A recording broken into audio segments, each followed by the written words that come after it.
Okay, any opposed? All right, the motions will stand as approved. Public participation, do we have any, Susan? We do not have any.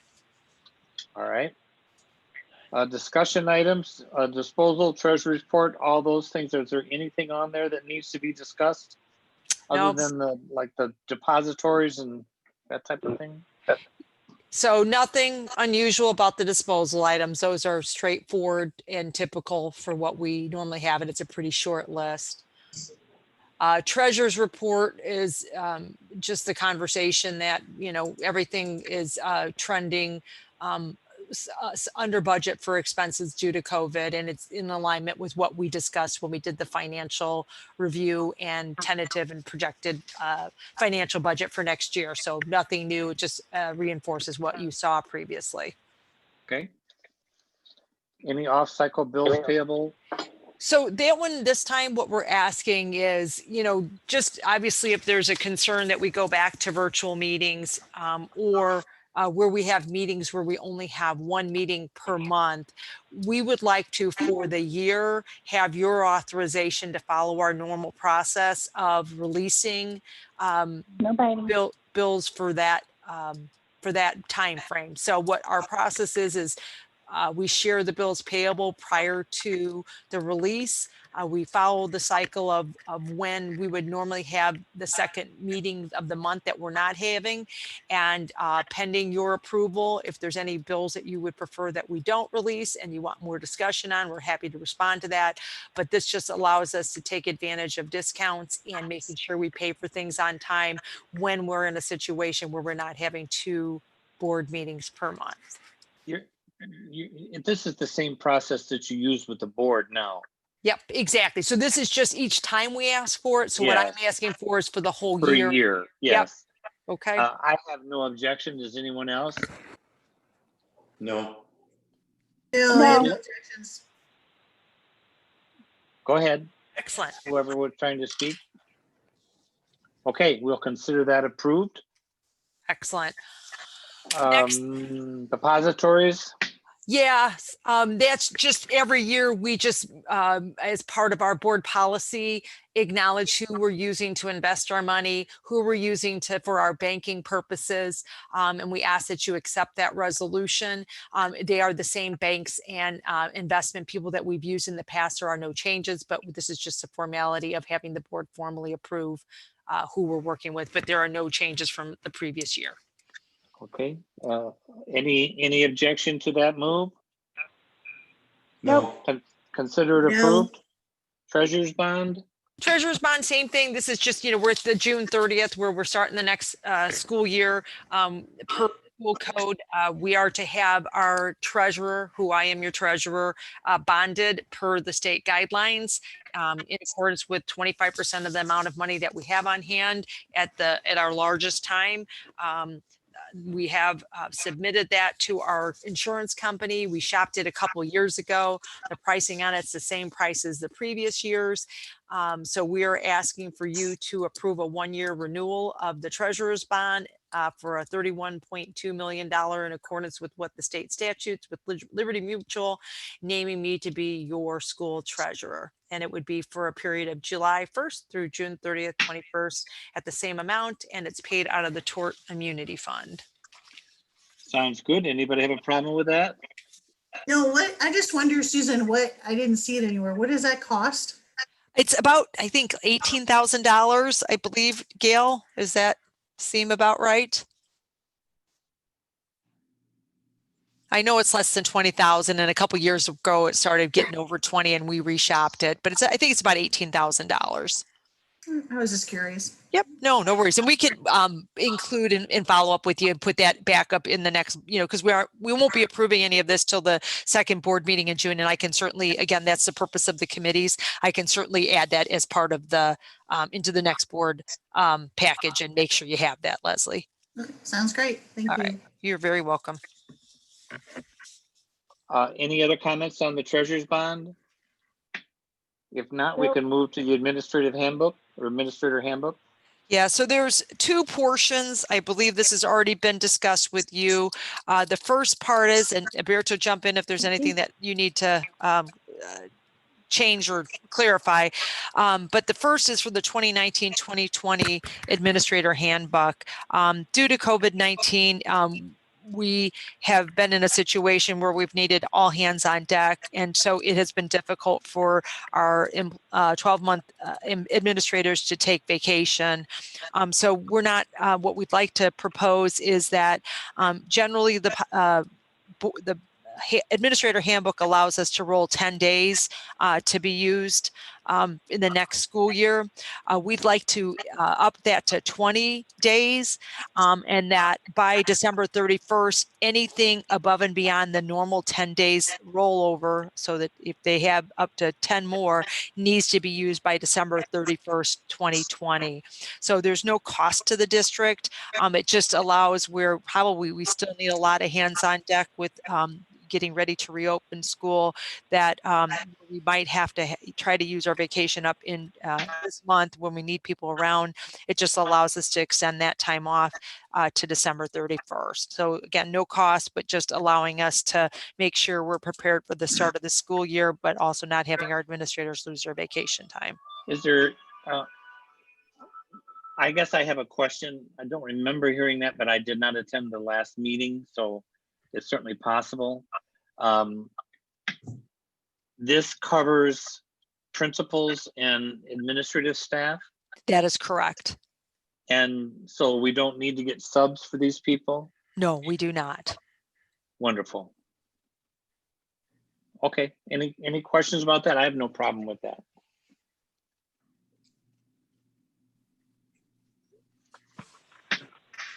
No, I have no problem either. I think it's really good to do for them.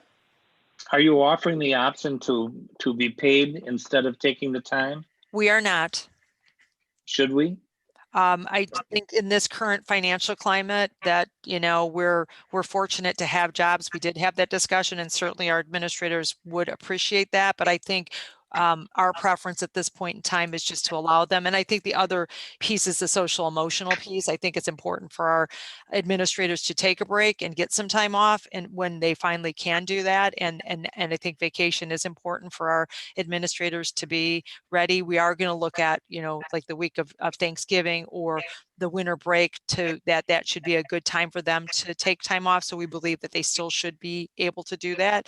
And I just think, you know, overall, just as our community is certainly, certain portions of our community are struggling financially, I just think it's more prudent for us just to allow them to take the time off versus paying them to do it. Okay, anybody have a comment on that? I wholeheartedly agree with that, because I think it's so important for them to take that time away and recharge, as it is for every single person, for everyone. Yeah. But clearly they've been under additional stress with so much on their plates and the overwhelming environment. And I think that's a great way to go. I agree. Okay. All right. Very good. Does that cover both 1 and 2, or No, is that something no. new? Yep. Number 2 then is as we do every year, as we bring forward the 2020-2021 Administrator Handbook. There's only 2 changes in the handbook from the previous year. One is just an increase of 1% into the salary schedule for our administrators for the upcoming school year. There is a 2% step that is in our current schedule for them, so it would be a 3% increase. We are also making one minor modification to the retirement language so that it does cover certified and non-certified administrators, which is cleanup. In practice, we've, you know, treated them the same, but the reference to just certified, we do have probably less than 10 non-certified administrators that reside within the administrator ranks, and certainly wanting to make sure that we've got consistency for all of our administrators, whether they're certified or not certified. Okay, any questions or comments on that? Okay, consider that approved. Excellent. And the non-union group handbook? Yeah, so non-union is, again, same situation as the administrators. Every year at this time, we come forward with any changes to the non-union group, which comprised of anyone that's currently not in a union. It's mostly our technology staff plus any other positions that do not have a supervisory role or a connection to confidential information that are within that group. For them, our recommendation is to increase 0.75 into the salary schedule for them. Their step is 2.25, so they would get a 3% salary increase. And then we also added language in for 10-month employees, which was not previously outlined or clarified within this handbook and previously did not have for them. So it's in alignment with what we are asking for the administrators and just a little bit of a cleanup for that group. All right. And one thing I Go just ahead. want to say, this was all modeled in the when I presented the financial projections to the board at the last board meeting. These percentages were also part of that, so there wouldn't be changes in the salary line item based upon what was presented to you previously. This was in alignment with that. Okay. Questions or comments? Nope. Is there a question, Nancy? No, it's not. I'm sorry. I'm babysitting my daughter's puppy and I was talking to him. I'm sorry. That's okay. Just don't call me Fido or Sparky or anything like that. We'll be all set. I All thought right. I was muted. So. Document scanning services? Yeah, so if you remember, oh gosh, a while back, we started to electronically scan our documents, which was such a blessing during COVID-19. Previously, we had all sorts of documents archived in our warehouse as well as in various file cabinets. We started a project several years ago where we started scanning all of our critical documents into working with Datamation imaging services. And we've now completed our special ed portion of that, which was our next big piece that was needing to be done, but we still have an ongoing need for senior records or records of students that are no longer with the district. So we'd like to continue working with Datamation. We've reached out to them to extend their current contract. They were currently at 0.048 per page, and they would, due to increases in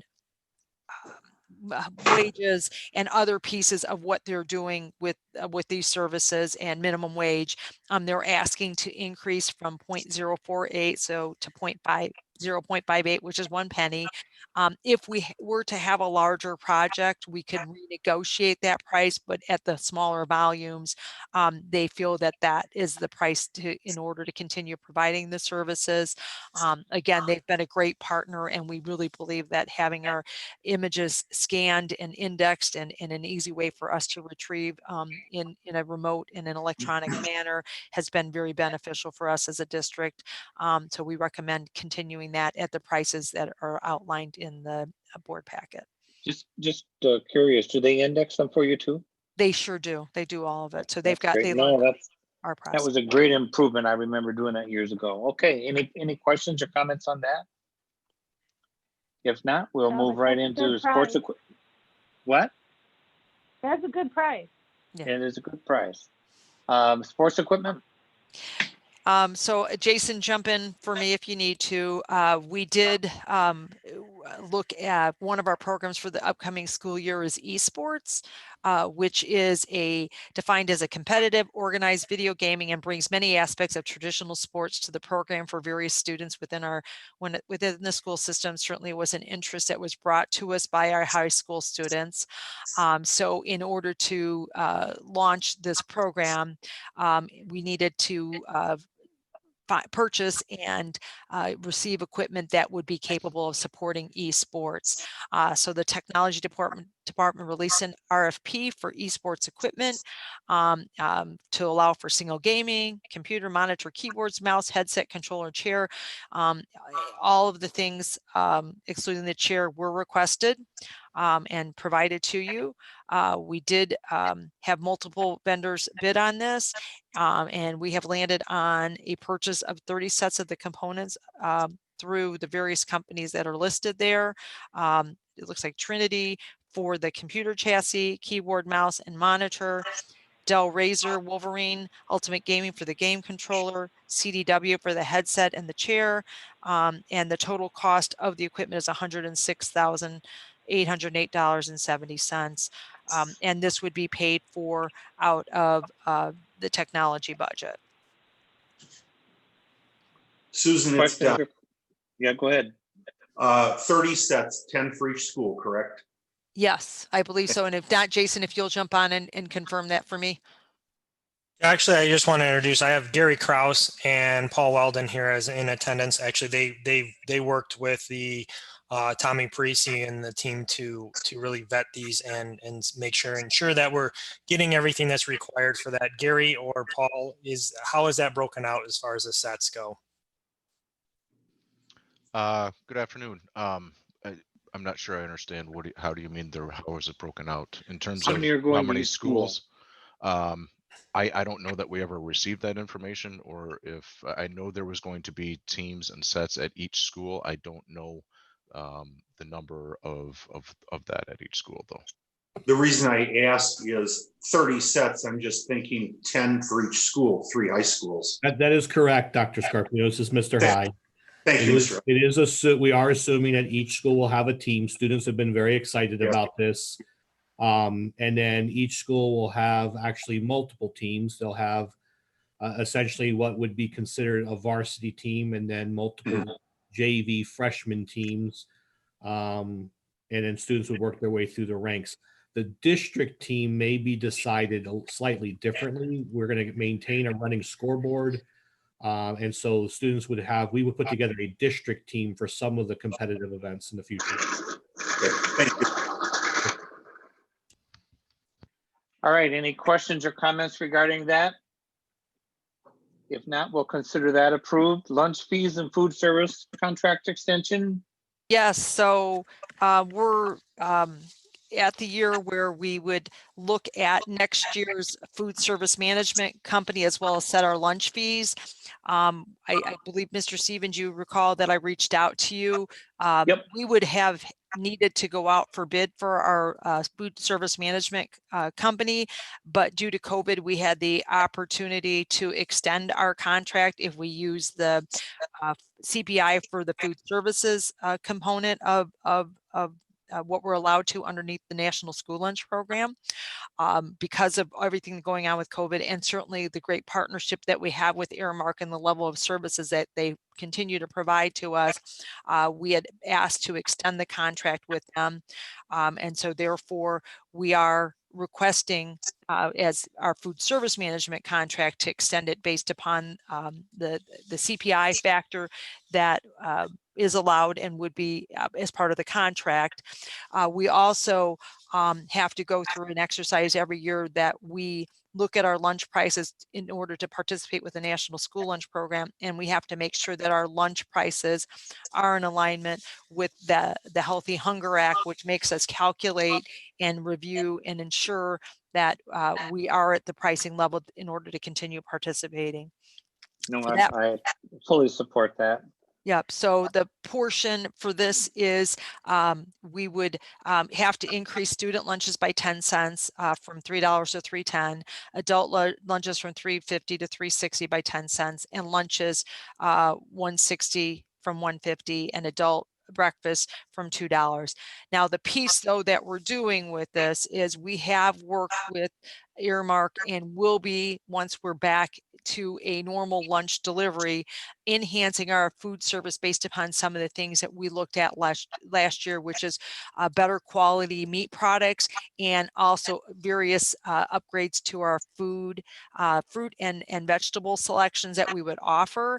And we would cover that through our additional revenue that we're receiving as part of how we can support a more nutritious and more varied food service. So the additional dollars would go directly to expanding our menus to improve the quality of the food that we're servicing our kids as well. One, we can't not increase our pricing, but also we want to make sure we direct that additional revenue towards what we believe is what we've got. And we did do surveys last year with students to then determine where we felt that they're making sure we were making changes that actually kids would participate in and enjoy. And we'll continue making sure that as we look to and do that to improve the lunch program, we would work hand in hand with Earmark and the students and make changes as needed. And we actually get a separate billing that would be charged to us for the enhanced meals that we would be providing, and can work to adjust that as needed based upon whether or not we see an increase or a decrease in participation. We also, and then Go the ahead. last piece is with the increase in minimum wages for the state of Illinois, we also have a separate addendum to also increase the wage that sits outside of the CPI increase, to make sure that earmark is being kept hold with what they're required to increase based upon the minimum wage increase. And so there also is an additional fixed wage increase for them as well too, for about $157,000. But that is consistent with what they will have to pay their employees due to the minimum wage increase. Any questions or comments on that? Joe, it's Dr. Scarpino. I do have a question. Yes. Susan, could you just review for everyone the process and procedure that people would go about getting a free and reduced price lunch application at the schools? Sure. So generally, the application to participate for next school year, dependent upon how quickly the National School Lunch Program gets it out, is generally mid-July. We do it basically all online right now, where parents can go right directly to the our nutrition website on the web page on the district website. And so they can do it all electronically, very smoothly there. If for some reason a family has a challenge and that isn't convenient for them, they can go to their school, and there are computers that are set up where they can actually go online, and the staff can help them if there's any challenges. So they can either do it from their home, from their phone, or at our building. Basically, they fill out an application that provides who's in their household, what is their finances of income that they that are coming into their household, and then the computer program we do evaluates it, and they'll get right on the spot whether or not they qualify based upon the wage and income guidelines for the National School Lunch Program.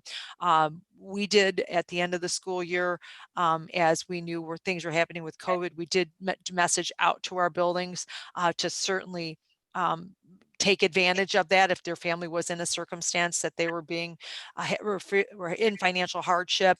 And the other part of this is, if they go through that for next school year, anybody that qualifies for the free and reduced portion of the National School Lunch Program, they also get their fees waived as well too. And that's all done out of Jennifer Porter's office in the business office. Excellent. Very good. Thank you very much. You're very welcome. Any other comments or questions? If not, we will consider that approved. Copier paper. Yes, so annually, because paper is a commodity, we always bid our copier paper. We issued a bid for the district-wide virgin and recycled contract pricing for just-in-time delivery. The bid was released in April, and they were opened on May 13th. We notified 14 vendors. 2 vendors responded with 3 bid options. There was an evaluation of it, and at this point, we are recommending to go with Veritiv out of Addison, Illinois. The price decreased by 50 cents per case if we choose natural copy paper, and we tested this last year and it went very well. The contract terms would be July 1st through June 30th, 2021. We estimate the contract of about just under $145,000. And we did also, though, are recommending Midland paper for our Astrobite colored paper because their pricing was cheaper, and that contract would be just over $4,000. These items are purchased out of the building and department supply budgets. And again, as indicated, this relates to a 50 cents decrease per case with the natural choice copy paper. Good job. Any questions or comments on that? No. Wonderful. Any announcements, Susan? Our next meeting date? Nope. Next meeting date would be there, and pending where we are with whether or not we're getting together, we will continue either using this format and for those that are watching, all that information will continue to be reflected on the district's webpage for the committee meetings. But yes, we will have our next meeting, and that one will be a week before the July 14th meeting. Just as a reminder, when we only have one board meeting in a month, we make sure we back up these meetings. So based upon today's conversation, which is making sure we get the cost of the treasurers in this board package, you'll have your time to provide us feedback to make sure we can make any adjustments for the July 14th board package. Wonderful. Any other comments for the good of the order? I want to thank everybody for attending, especially Claudette. I appreciate you being here, even on this format. With that, I will consider us adjourned. All right. Perfect. Thank you. And for those that are in the CFOC, we will start at 5:15 on this same link. All right. Thank you so much. You're welcome. Thank you, Mr. Stevens. Have a great day. You too. Bye-bye. Thanks, Bye-bye. guys. Bye. thanks. Thanks, Nancy. Take care. You too.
Susan, are you there?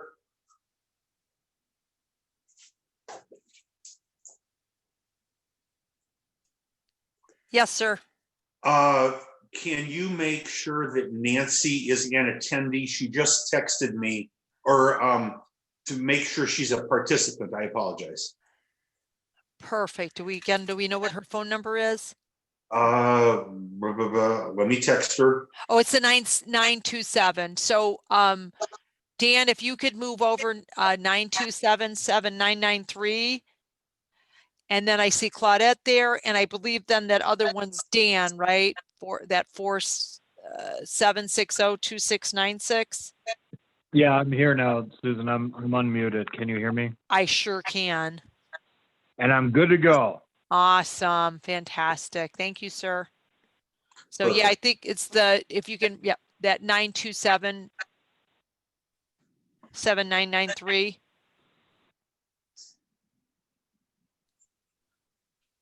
Hello? Hey, Yep. perfect. Okay. Thanks. Perfect. Thanks. Thank you, guys. Perfect. Oh, no problem, I don't Nancy. know why it keeps doing that. Sorry about that. No worries. Glad you're on. Glad you let us know.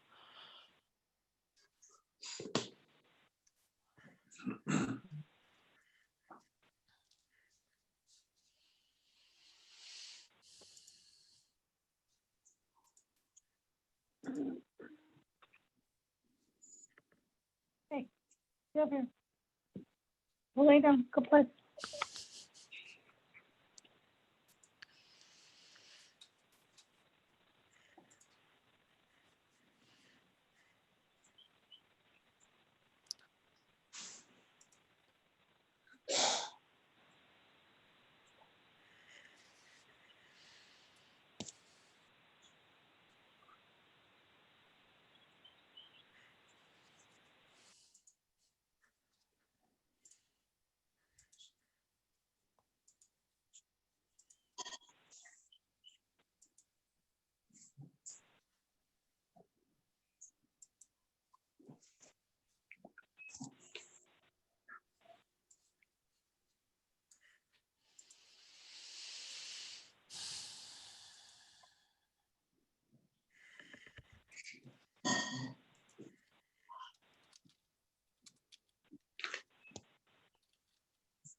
I have less than a minute, Susan.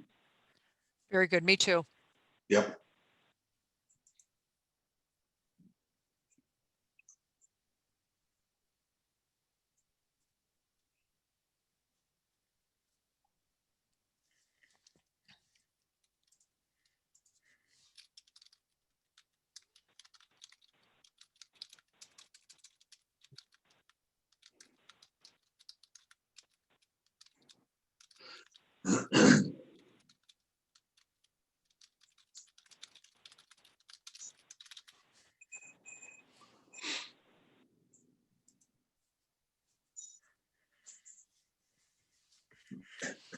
Good afternoon, everyone.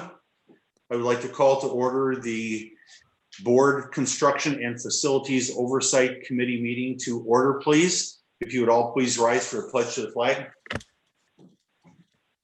I pledge allegiance to the flag of the United States States of America and to the to the republic republic for which it which it stands, one nation, under God, indivisible, indivisible, with liberty, liberty and justice and for all.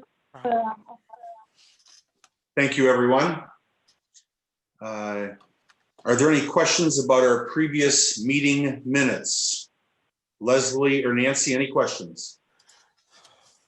No, everything looks good. Okay, Nancy, everything looks good. Leslie, any questions? No, sir, I'm good. Okay, then the minutes will stand as approved. Public participation. Susan, do we have any? We did not have any, sir. Okay, let's move on down to item number 4 then, please. Hazardous routes resolution. Susan?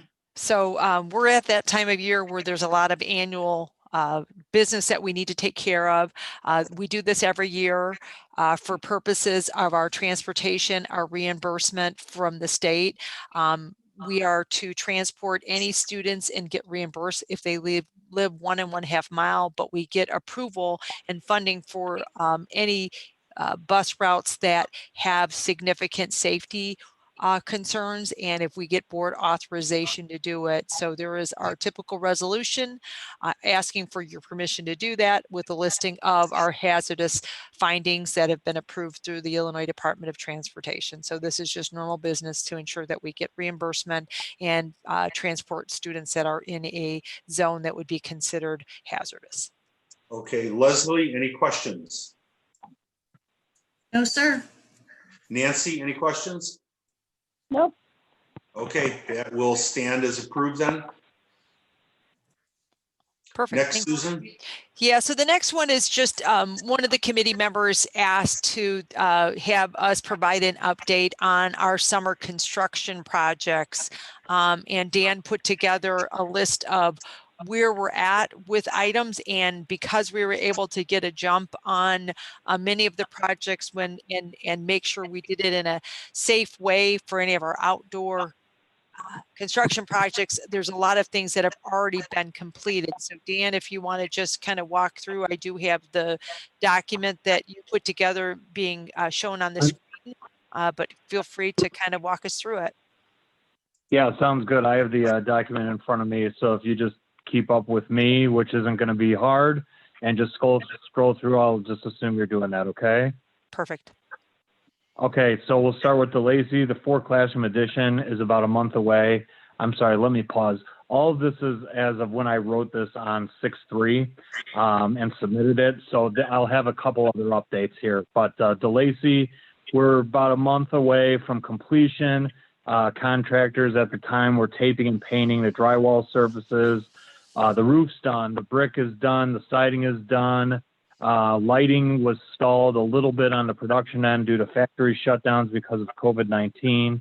And the existing parking lot has been removed and graded. Land manipulation has begun for new parking lot and its expansion. So it's going very well. I see no issue with being ready for school. We'll be ready well ahead of that.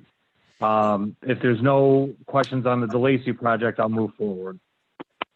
Leslie or Nancy, do you have any questions? No, looks good. Okay, Nancy? Okay. Nope. Okay, go ahead, Dan. concrete replacement. Newbert is done. Gulfview is done. Westfield is done.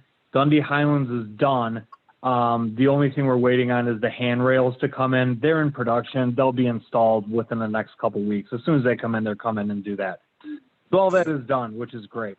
Roof replacements this year, we're doing Lake in the Hills and Carpentersville Middle School. Lake in the Hills is substantially complete. We're just going through the punch list with our roofing consultant, and we're pretty much ready to put a bow on that project. Carpentersville Middle School, obviously a massive, massive school, and that is a massive job. Roofing work continues. It was stalled by the rain, but project will continue through July. Hopefully we'll be finished beginning of August. Okay. Leslie, do you have any questions about that? Nope. Nancy, anything? No, thank you. Okay, go ahead. Go ahead, Dan. Okay, I'm going to modify the next one pretty simply. Seal coating is done. They finished up yesterday afternoon. So disregard what that says. It's all done.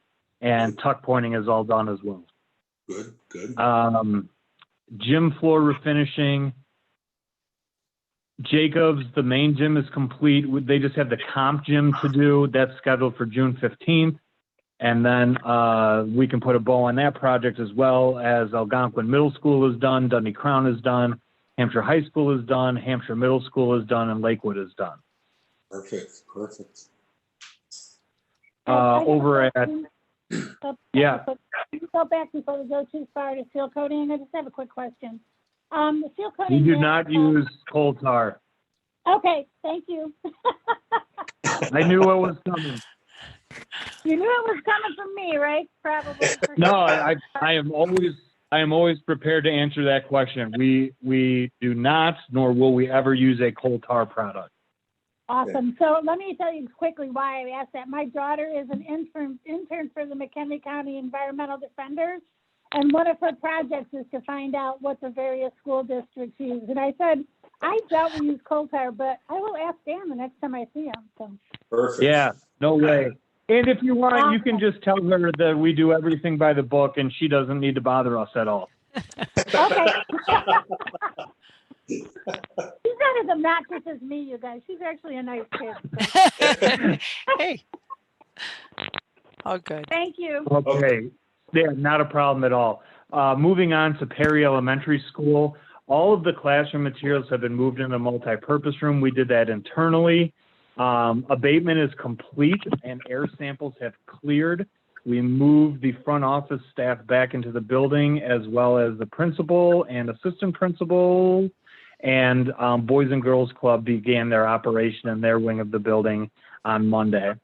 Non-asbestos plaster removal is in progress, and the project is ahead of schedule. Okay. Any questions, Leslie, Nancy? Nothing on that. Okay. No, thank you. Okay. Dan, I just want to, after you make the presentation, I just want to make sure that Leslie or Nancy don't have any questions, okay? Sure, I'll just pause after each school and we can do it like that. How's that sound? Okay, great. Okay, Hampshire Middle School. Again, we moved the classroom materials into the gym internally. The asbestos abatement began 6/2 and continues on second shift. That is now wrapped up.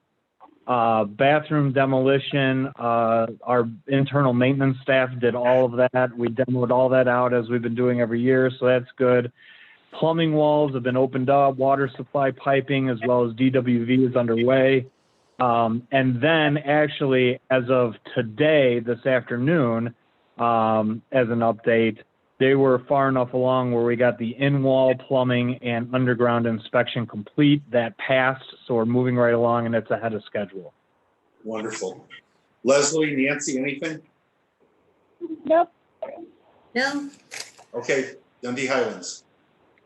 The entire school, we moved it all into the gym. We did that internally. So that's done. We demoed the stage curtain. That was done by my staff. Prep work and abatement at the time was about 50% complete. We're at about 75% now, 80, 90, somewhere in there. We're by the end of this week should all be done. And then just the same like at Perry. Once the air samples clear, I get all the reports from the environmental consultant. We can move the front office staff back in and the principal. And then flooring installation to begin after the abatement samples have cleared, and we make sure we don't need any moisture mitigation or anything like that. So we're looking good over there. Dan, if a parent or an employee has a question about the air samples, is that information provided to them? I have it. They would just follow the normal Freedom of Information request. Perfect. Leslie or Nancy, any questions? No, Nope. Okay, Lakewood. Lakewood, we moved the entire first floor into the gym internally. That's done. The prep work for abatement is complete now, and the abatement of the flooring is going on. And then again, flooring installation to begin after abatement. Air samples have cleared. If you remember back, well, just as an update, we've done all the bathrooms at Lakewood. And then last year we did all of the downstairs flooring, ceilings, lighting, all that stuff. So after this summer, Lakewood will be completely renovated. Good, good. Leslie, Nancy, any questions? Nope. no, Okay. Okay, Lake in the Hills. All right, Lake in the Hills. My guys tore out all of the carpeted gym floor. We removed all the plumbing and toilets and all of that stuff we needed to take out. My guys did that. The prep work for the abatement is done. Removal began on 6/4, and then flooring installation to begin after that. Perfect. Leslie, Nancy, any questions? no. Nope. Okay. And on that one, we do have a follow-up on that item that, Doc, we've already discussed with you. That'll be item 4.5. Yes, There is yes. a follow-up on that one, but we'll go into that as part of that item. Thank you. Sleepy Hollow? My guys demoed out the toilets, the cabinetry, the sinks, and other plumbing that we needed to, so that's done. Prep work for the abatement and containment work began on 6/3. That is now done. So flooring installation, it will begin after, again, we clear everything for moisture mitigation. So we're kind of into the same point at all of the schools. Obviously, Hampshire Middle School is further. I mean, they have the bathrooms being renovated, but at all these other schools, we're right on schedule. Good. Leslie, Nancy, any questions? I don't have a question, but I just want to tell Dan that this is like a fantasy honey-do list. And we're watching all this stuff being done. That never happens in real life. You know that, right? Well, it only happens in my work life, Nancy, Yeah. and my wife is in the other room and can attest to that. So,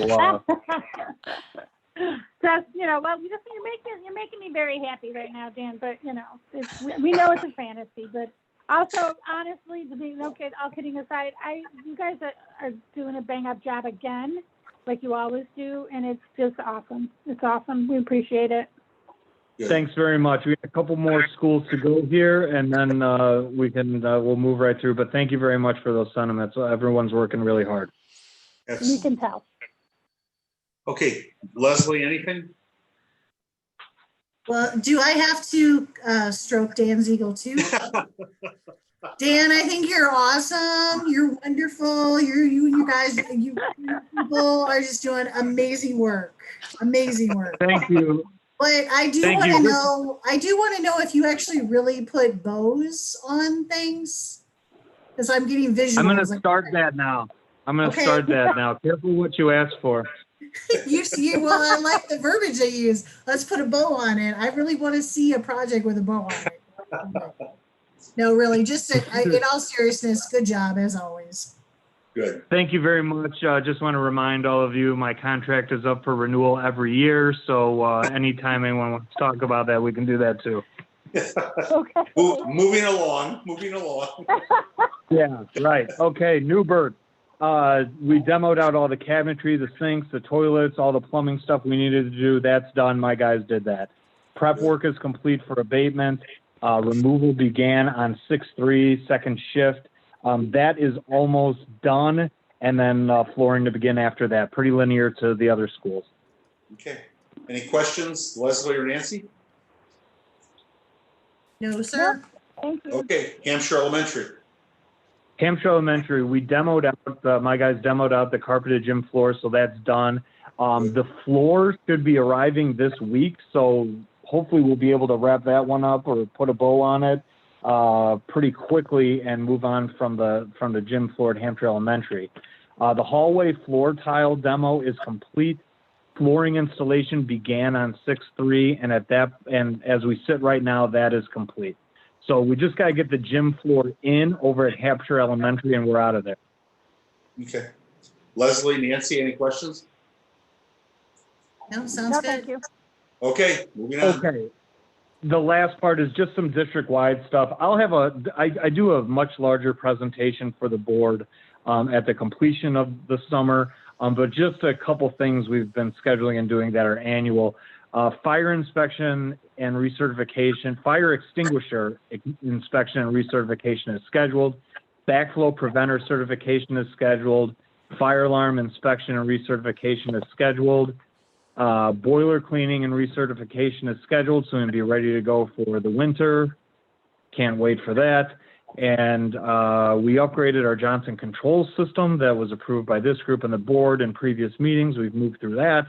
Rooftop unit coil cleaning and inspection repairs are ongoing.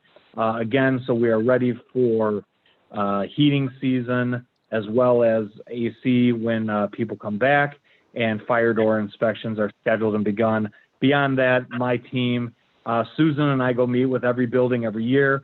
We get another laundry list or honeydew list of projects that would like to be completed. We talk about them, we organize them, get that going, and we're rocking and rolling and all that stuff too. So internally and externally with our contractors, partners, everything, I'm glad to report at this point, it took a lot to get here, but things are going very well right now. I really need the weather to cooperate so we can get the roof done at Carpentersville Middle School. But I'm hesitant to say right now I'm not losing much sleep over these projects, which is probably good because there's other things to focus on. Good. Any questions, Leslie or Nancy? No, just again, thank you for everything, Dan. Okay. Thank you very much.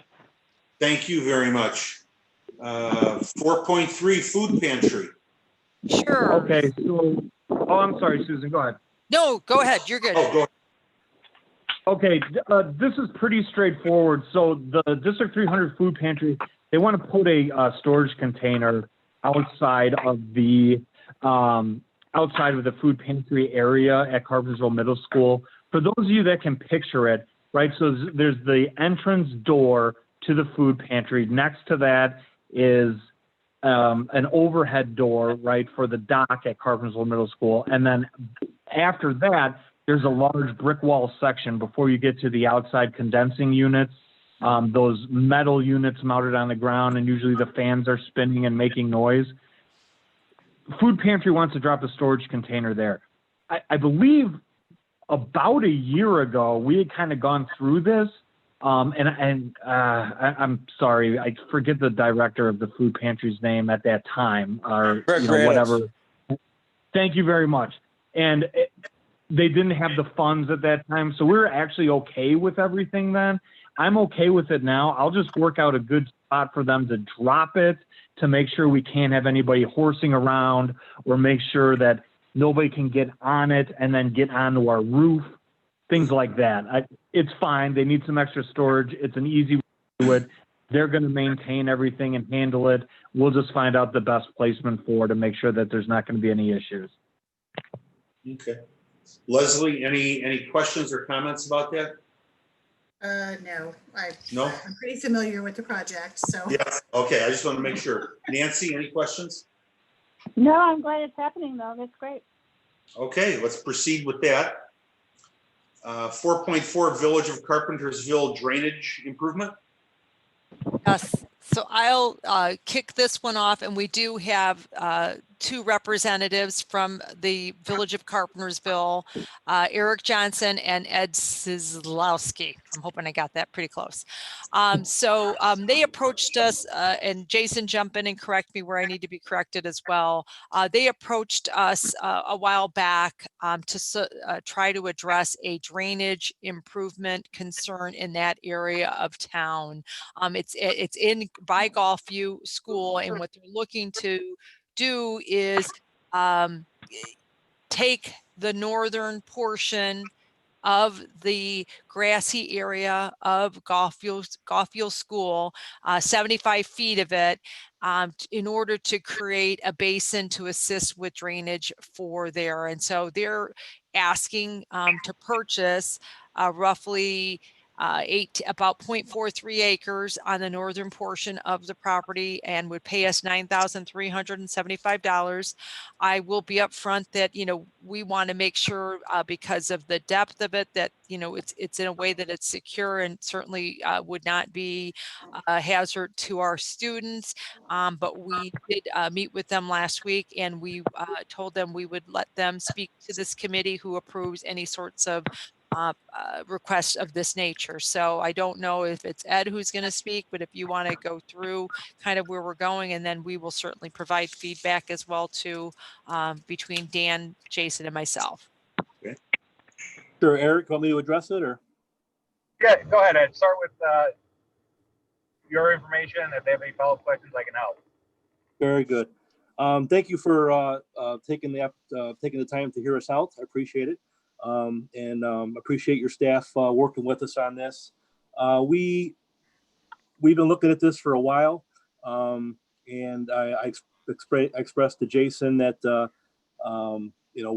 we're kind of a shortened schedule here, so that's why everything's kind of being rushed, so to speak. But we had a drainage issue along Wakefield Drive in Carpentersville, the southeast portion of the village. There was no detention back when the subdivision was designed and developed.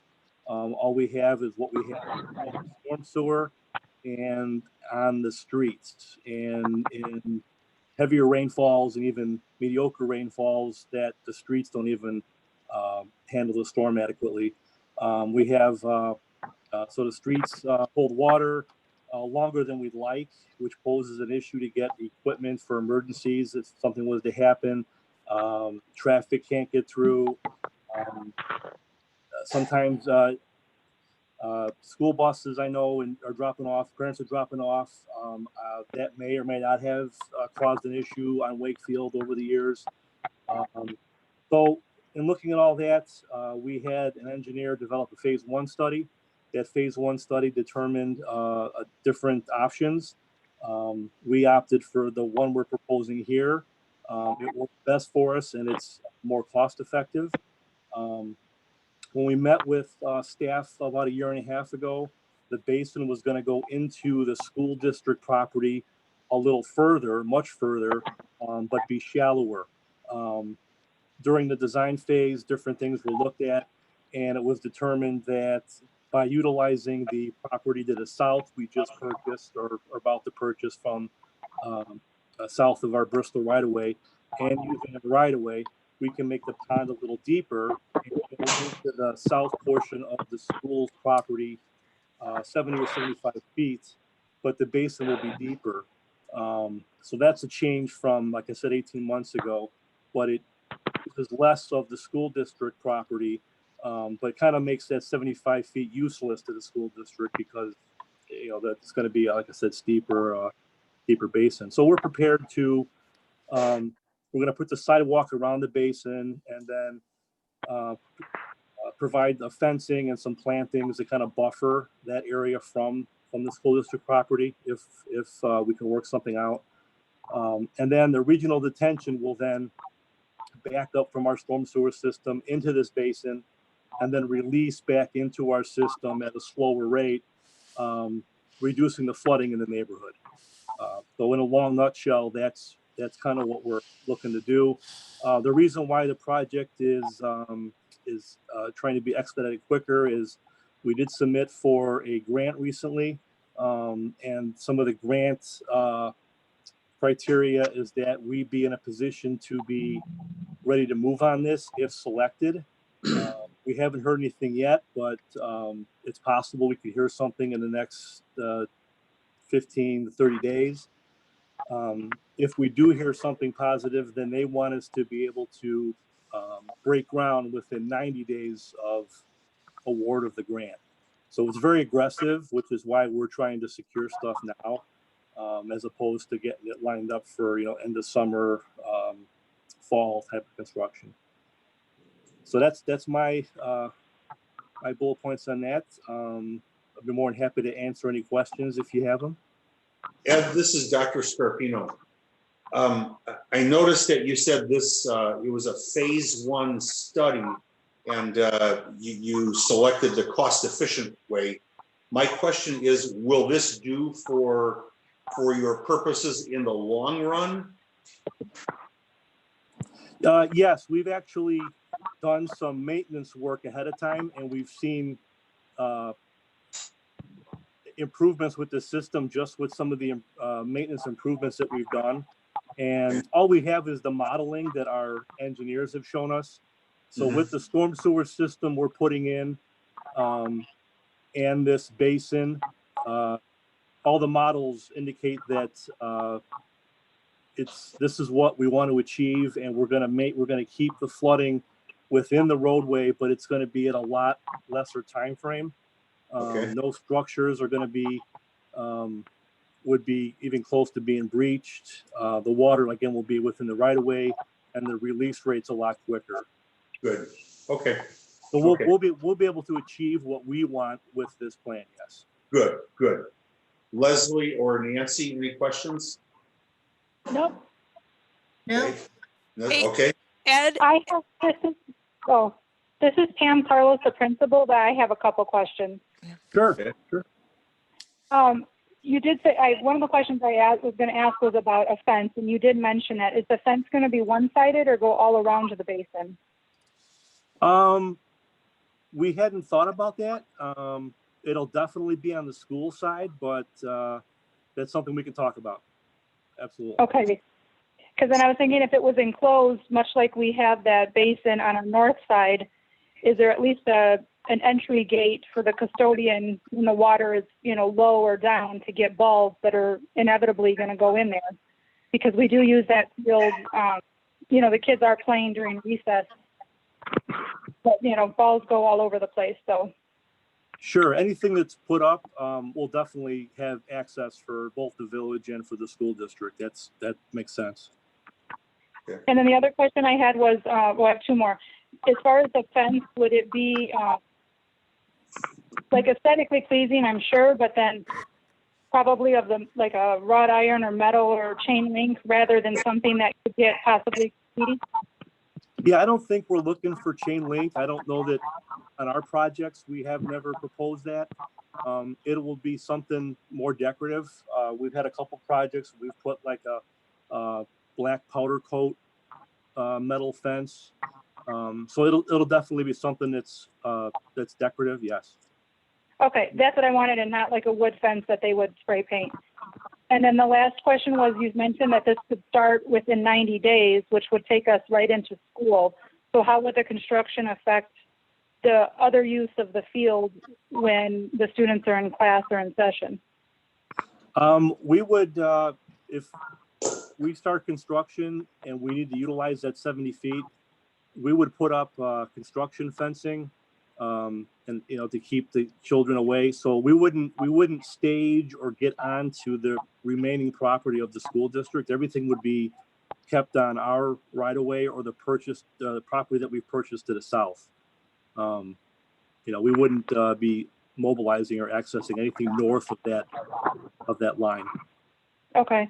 And then any water shut off would happen out of school hours? The little bit of water main work we have can be isolated between the valves that are out there, and the school district, I'm almost positive, would not be affected by that shutdown. Okay. Those are really all the questions I have. Thank you. Sure. Good questions, Pam. They really are. Ed, if you could please just verify Pam's last concern about the water shutdown potential for the school when school starts. I would appreciate that. Yeah, I can do that. Again, I think it only affects maybe one house, if that, but Okay. I'll definitely confirm, I'll confirm that. Thank you. I appreciate that. Yep, no problem. Yeah, there's only one house on Bristol Court. Okay. Right. Okay. So I want to just share a little bit of information, just so you know our perspective. We certainly want to have a good relationship with the village and want to give a little context. So just so everyone knows, we don't experience any issues with flooding specifically at our building. It certainly can cause issues with flooding in the street sometimes for transportation. And Pam, you could certainly correct me if I'm wrong, but we have No, not. you're correct. We have not experienced any flooding. So the impetus behind this project is just really to help that neighborhood and certainly our families that live in that neighborhood. And I would say, you know, in order for this to move forward, we would really want to get details. I know Mr. Hyde has strong concerns about making sure that we've got appropriate fencing to ensure that, you know, it's a safe place for our students. How frequently would that be filled with water? Would it be, your assessment, it would be filled with water all the time and ends up actually being more of a pond? Or do we believe that, you know, it will flood up and then dissipate? Because I think that will be important for us as we continue conversations, if we were to get approval to move forward with this, to clear up what our expectations for the fencing would look like. It would, the second, it would fill up with water during a decent rainfall. I mean, I can probably get you that rainfall if you want, but what you would see the pond do is fill up gradually and then gradually reduce back down into the system. If I recall right, it's maybe a 2 or 3 hour duration. I think is what they calculated the pond would release back into the system. So it's not a long time, and it wouldn't be a wet basin or a pond per se. It's like I said, it's just something to hold rainwater when it hits, and then it'll release. Other than that, it would be a dry basin when it's not raining. So today what we're looking for is if the committee has any concerns overall about what's being proposed here, and then we would then work out the remaining details. Assuming you are okay. We will be losing, like I said, about 0.43 acres. When we look at the site for Gulfview, it's about a little over 8 acres. And so, you know, it isn't already a big site, but I think Pam, you indicated, you know, you can make do, but the kids do play in that area. So we would be giving up green space at one of our schools as well too. Yes, I went out there today and walked it. I walked all the way to the property line where there's an existing sidewalk. Mm-hmm. And I just estimated about 75 feet, and it was about the depth of one of the first house that's right there. And we really don't go that far often. Occasionally the balls go that way when they're playing soccer, but we generally try to keep them closer to our playground. So we're not really losing much as far as day-to-day operation. Okay. And the one piece is, so that's great to know, but just once we give it up, it's gone forever. So, you know, just wanted, you know, if we ever had it to increase the footprint of that school, which I don't believe would be the case, you know, it would be difficult to do that. But again, you know, I think, you know, we're just trying to weigh that balance of future need for the school district, but also being sensitive to the neighborhood needs and certainly the impact for flooding with getting kids to and from school, and certainly our families that live in that area. And I mean, we were walking, but the Wakefield and Bristol Circle intersection, it does flood really bad. And I know when it rains, the families end up walking on the Gulfview side and then cutting through the apartments to get home because it floods so bad over there. So it is needed. Okay, perfect. Okay. Susan? One quick point. As we move forward and review this, the district is going to want to review full fencing detail for that pond, not the pond, but the retention area. Yep. Yep, no, I agree. We still have to work through that piece of it, Dan. I just want to know if the committee's good with, but anyway, keep going. I want to just make sure the committee, if we move forward with it, we would still go through any thresholds we need to meet our needs. Yeah, and that, so the other thing is, if you guys could just help me real quick, is there any forward-facing houses that would be looking at that fence? No. Because I know that the village has a moratorium on fencing in front yards. We're not going to run into any problems with that, are we?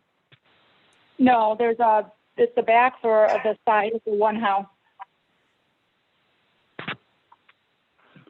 Okay, cool. I correct. look forward to. Yeah, Dan, I would just say, yeah, we can work out those details if you know, in relationship to making sure that the fencing meets what our expectations are for that. Susan?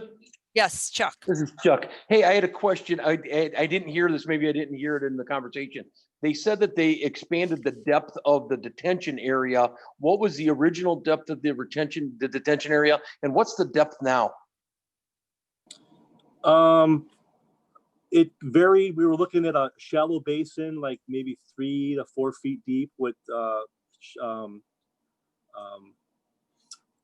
not as steep side slopes. And we went to, I think the basin now is maybe 9 feet.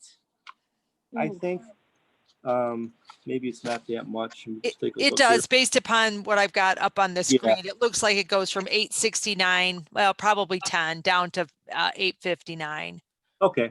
So yeah, about 8, 9 feet. And that's why we're, right away, we just proposed the fencing and landscaping that provide the safety buffer.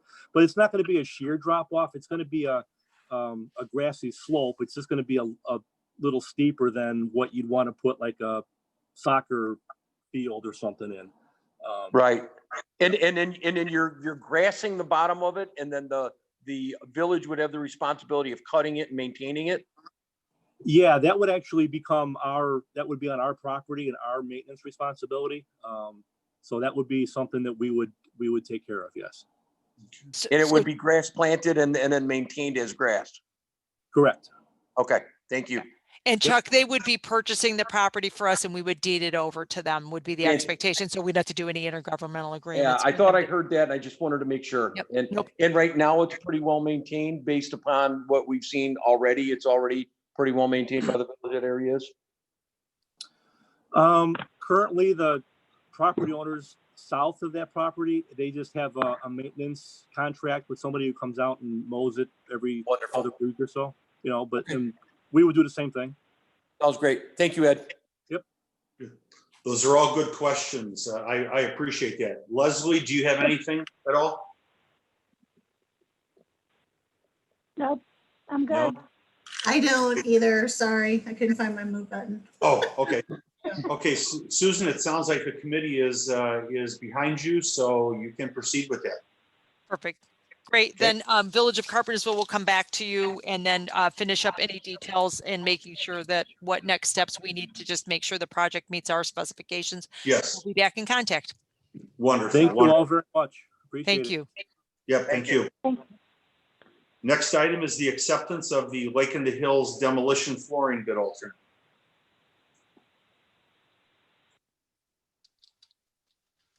Dan, do you want me to Hello? do it? Yep. Sorry, guys. Yeah. Sorry, guys. I'm getting there. Give me one moment to just pull up the document. My phone stalled out. I'm sorry. One moment. Okay. And I'll start covering it. When we began the work at Lake in the Hills demolition flooring, in the original proposal, the plan was to have our staff do the demolition. We did get contract pricing through Breakthrough Enterprise to do that work, and we did receive them, and they are doing part of the work for us. And Dan, whenever you're ready to jump in, jump in. I'm ready. Sorry. Okay, go. You go. Okay, so we were going to remove, just like Susan said, over at Lake in the Hills, the carpeted part of the building that we were going to replace, my staff was going to remove it. We started to remove it. We found out that the floor is just, it was certainly unforeseen how bad the floor was underneath it. The glue that was put down was not coming off, and we need to grind that all down. So we obviously stopped. We have pricing, as Susan said, that was included in the alternate, which we did not accept at the time because the thought was my staff could do it. We cannot. We need them to come in, grind the floor down properly so they can receive the new flooring and it's not all messed up and it's good forever. So basically we needed to accept an alternate after the fact, and following our district procedures with the change order procedure, because it would be a change order for us, but not expanding the scope of the work. We needed $16,800 to do that work. And again, following the district protocols for that, Susan, I got all the information from LAMP. I discussed it with Susan. We agreed this is something that needs to be done. I spoke to then Dr. Scarpino over the phone because this is something we needed approval on. Again, following our district policy on this, this would stop work if we did not get approval until this meeting. Dr. Scarpino took all the information. I forwarded him the information. He approved the work as the chair of committee to continue. We approved it at that time. This is an update for that change order, and I certainly can answer any questions that anybody has about it. Hey, Dan, it's Chuck. Oh, go ahead. Go ahead, I'm Chuck. sorry, Dave. I was just wondering, and the work was smooth. I mean, Breakthrough is really good. We used them at CMS before, used them in the district. They do very good work, right? Yes, sir. Yeah, very good company. Good. Okay. Leslie, any questions? Leslie? Okay. Nancy, any questions? Nope. Okay, that sounds good. And I'll just confirm Dan did contact me and everything he said was 100% true. So yes, proceed with that then. That's approved. Thanks, everyone. Okay. Hey, Doc, I have two things Yes. that came in today that I just want to give an update to this group. And then Sure. just know that it'll be coming up at the June 23rd board meeting. Okay. So if you recall with Cambridge Lakes, in order for them to get work done, we need to approve through the ROE them to proceed with any projects. We just received information today about the approval form for their gym that they're building. So we will be reviewing that and following our protocol to ensure that it meets what we believe are appropriate specifications. We do know LAMP Incorporated is helping facilitate that project. So I believe because of that relationship, it should go pretty smoothly with reviewing the project and making sure it's within our parameters for those specifications. So we will be doing that due diligence and just wanted to make this committee aware that that was happening. Good. Thank you very much. Thank you. And then the second thing that you'll see in next the June 23rd board meeting, and we'll be looking for approval, is annually they also have their temporary facilities that they use for their records and such that are temporary buildings, and we will be bringing that for approval to the board to approve those temporary facilities just for them to continue operating. That's just a protocol for them to ensure that they can do their operations and approve that. So that will be brought forth at the June board meeting as well too. We just received those today, so it did not get in the agenda and on the packet. Okay, thank you for those thank you for that information. Are there any announcements at all? Leslie? Nope, I don't have anything to announce. Okay, Nancy, anything? Nope. Everything was good. Okay. Okie dokie. Then hearing none, Susan, I'm going to adjourn the meeting so we can go to our board meeting. Sounds wonderful. Thank you, Thank you. everyone. Really Thank you, everyone. appreciate it. Take Thank care. you. Thank you.